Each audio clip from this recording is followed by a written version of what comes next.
Kita beralih ke informasi lainnya. Pada peringatan Hari Disabilitas Internasional, Rumah Disabilitas Palembang menggelar beragam perlombaan sebagai apresiasi minat dan bakat para penyandang disabilitas di Kota Palembang yang digelar di PS Mall.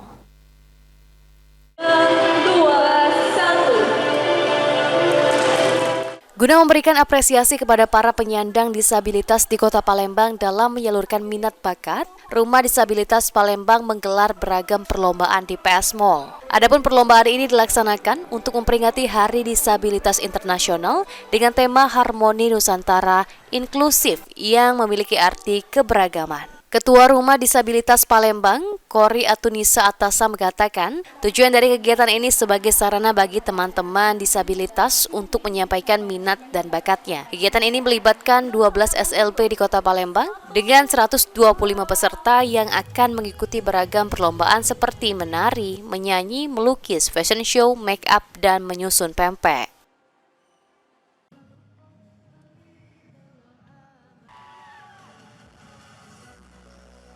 Adanya Harmoni Nusantara Inklusif ini sebagai wadah bagi teman-teman difabel untuk menyampaikan minat dan bakat dari teman-teman difabel. Nah, di sini juga kami melibatkan 12 SLB Kota Palembang dengan 125 peserta dengan 6 cabang lomba.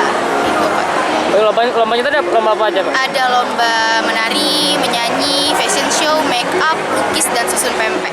Ditambahkan Korea, diharapkan dengan adanya kegiatan ini dapat menyalurkan kreativitas dari penyandang disabilitas melalui berbagai perlombaan. Sementara itu, Viola, salah satu peserta, mengaku telah melakukan persiapan untuk mengikuti lomba menari selama 3 bulan. Sebelumnya juga telah mendapatkan juara lomba menari. Untuk adanya sini sudah mengikuti persiapan berapa lama?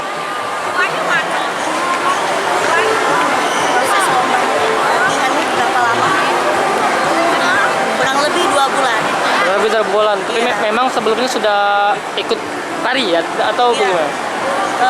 Sebelumnya sudah pernah ikut tari, sudah pernah. Sebelumnya sudah pernah ikut tari Kak di museum balap Kadewa ya, juara talenta. Untuk di Mitra 10 kemarin SLB Karya Ibu dapat juara 3. Ilham Wahyudi, PAL TV.